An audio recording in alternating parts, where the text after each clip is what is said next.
Jua. Live simply. www.jua.solar.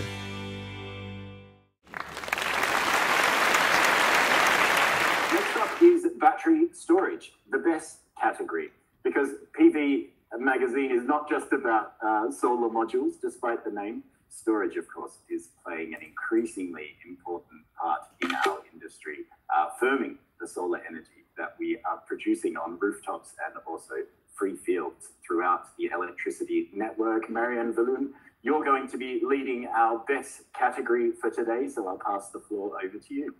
Indeed. Thank you, Jonathan. Yeah, the solar industry couldn't really live and make the best out of it without the batteries anymore.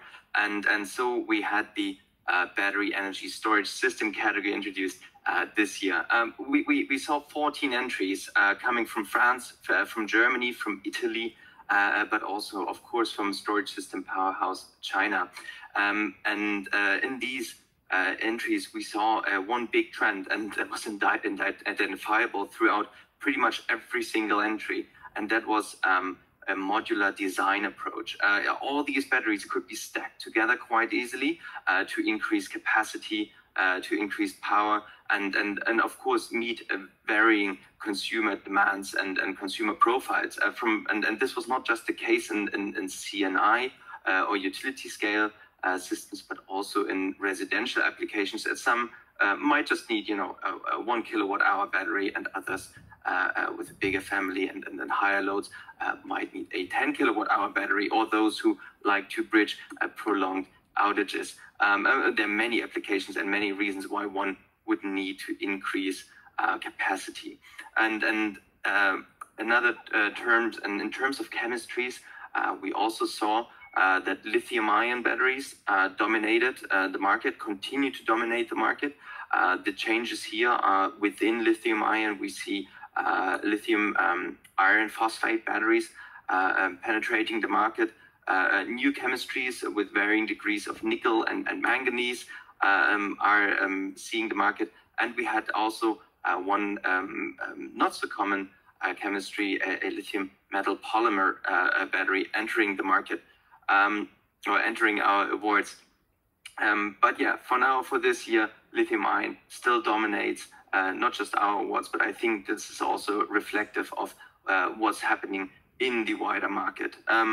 So our jury to determine which was the best system consists of Julian Jansen. He's the head of energy storage at IHS Markit, the market research and analysis company that you all probably are very familiar with.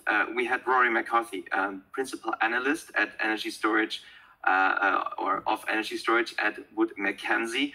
I'm sure you are also following their reporting and analysis throughout the year, and definitely here on PV Magazine. We had Chris Wright, Director of Energy Storage from Clean Energy Associates, a colleague of Annika Giller that you've seen earlier. And our finalists were Fluence's 6th generation technology stack. It's a quite versatile a system where different batteries can be integrated, and it lives off a quite advanced software system that can meet different profiles of customers to supply all the types of energy or types of services that are needed. We have Blue Solutions, Blue Storage LMP 250 and 400. LMP, that is the lithium metal polymer system that we saw. It's quite innovative and new to the market. Very interesting entry there. We had BYD's battery box. That is a residential system that could be scaled to be quite interesting for the CNI market as well, to 900 kilowatt hours. I saw you just stack the bits together. Also a very versatile system. And we had the Jua Barrel, which is, as it says, it's a barrel, but it doesn't contain any oil or anything, but a battery. And it can meet on and off-grid demands. And also you can connect many barrels together to meet higher loads or higher demands. And joining us from the jury today is Julian Jansen from IHS Markit. Hello, Julian. Hi, Marianne. Good morning. Good morning. Thanks for being here. And our winner is the Jua Barrel. That's what it looks like. And as I said, it can meet on-grid and off-grid demands. It can be powered with a single phase, or you can put out single-phase power, or if you combine 3 or 6, you can have 3-phase power. The barrel itself, I think, is always 5 kilowatt-hour in capacity, but you can have it with different power levels. Julian, what convinced you and the jury of this entry? Yeah, we as the jury really felt that the Jua Barrel provided quite a unique proposition. You mentioned already that in the energy storage industry at the moment, we're seeing a lot of modular designs in very fairly established markets. So there's a lot of incremental innovations, but no real step change. And I think what really convinced us around the Jua Barrel is that it's directed at a very different market, in the sense that it's looking at the off-grid market, helping to electrify remote communities, especially also in developing countries. And we really felt that that was a market segment that has been often overlooked. And it's quite nice to see a solution and some innovation happening in a space that certainly offers a lot of opportunity, but also is a segment that we need to address if we want to advance the sustainability agenda. So really for us, what stood out was that the Jua Barrel was a self-contained, fully integrated system, and it targets that off-grid electrification segment in remote locations, developing countries, and so on.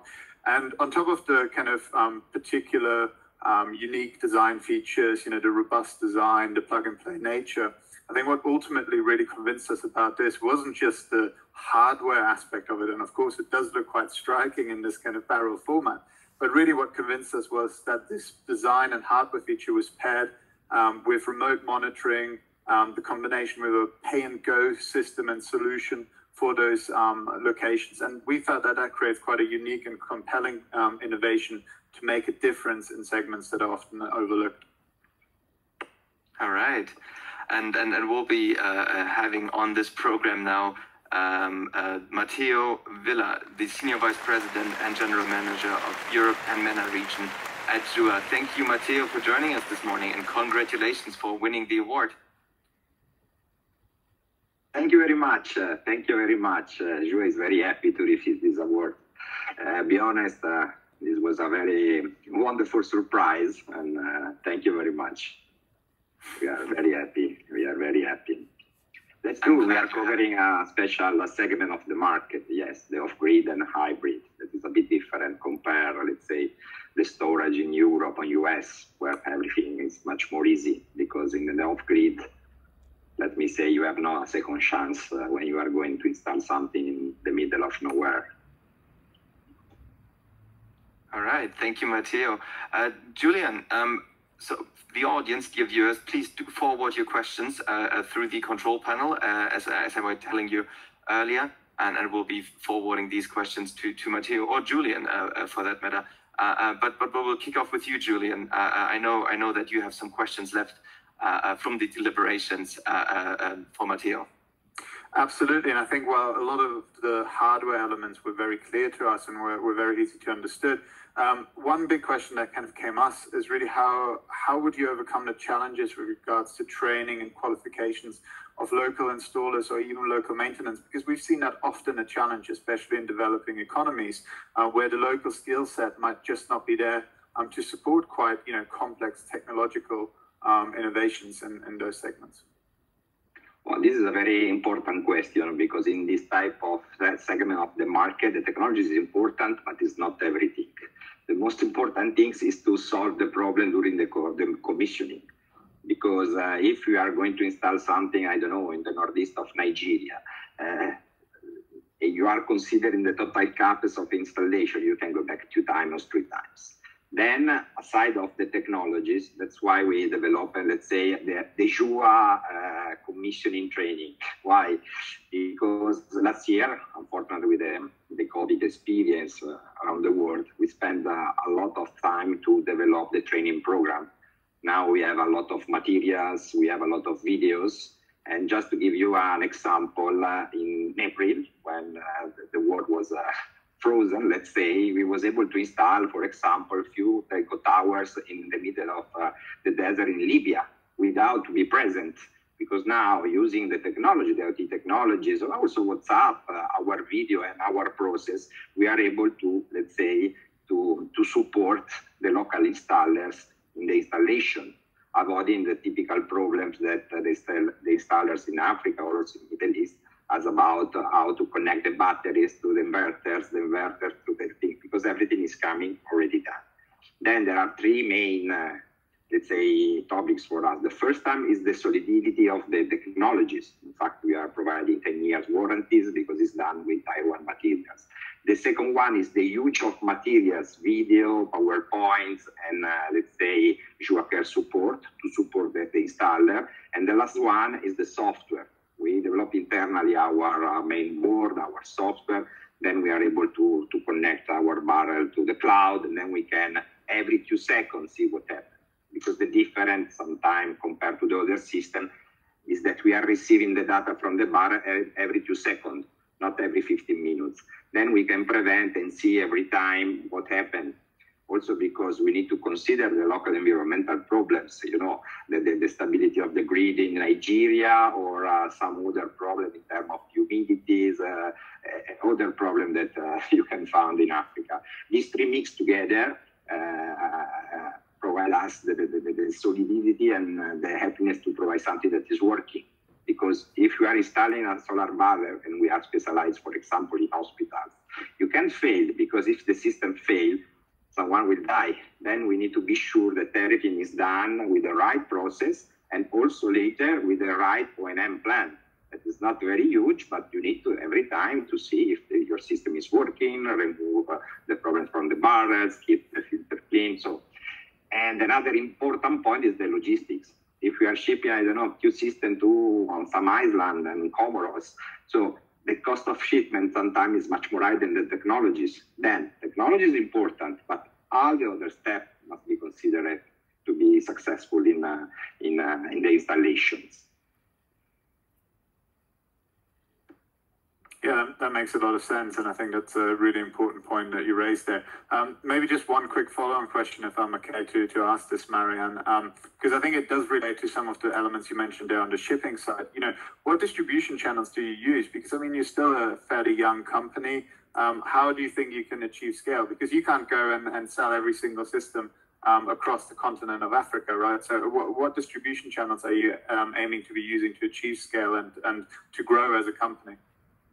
So Jua has three main, let's say, structures to deploy our technologies. The first one now, after 7 years, and also the track record of the member of the teams, we established a lot of partnership with local installers and APC. Country by country, we are selecting one main players that know very well the country and satisfy our requirement. Then more or less, we are working in partnership with the installer and APCs. This is one main, let's say, sector. The second one, we are working with a lot of charities. Doctor for Africa, QAM, APSI, a lot of strategy from Middle East, because a member of our shareholder is coming from Middle East, and we are working a lot with them. Does it mean we are not just selling the materials? Every time we are creating a project with someone else, then we are sure that everything is in place and we will succeed in installation. These are the two main things. The last segment, we are making some partnership with a panel manufacturer or someone that has not the technology about hybrid and want just to deploy the panels, and we can have, let's say, a joint venture, especially for the European market and the US market. In Africa and Middle East, we are working with others installers, yes, because it's very important to have someone on ground that is taking care about the commissioning in the right way. Right. Thank you, Matteo, for this insight and this truly inspiring and interesting project and product. And all the best to you and Jua for bringing this product to scale and shipping it around the world. And thank you also to you, Julian, for joining us today and bringing your questions to Matteo. We are on a tight schedule, and we will be continuing. with the Publishers Pick, where our Jonathan Gifford will be interviewing our Eggert Guras, our publisher for this year's Publishers Pick. Isn't that right, Jonathan? That is. Thank you, Marion. Thanks also, Julian and Matteo. Congratulations to you. Jua. Live simply. www.jua.solar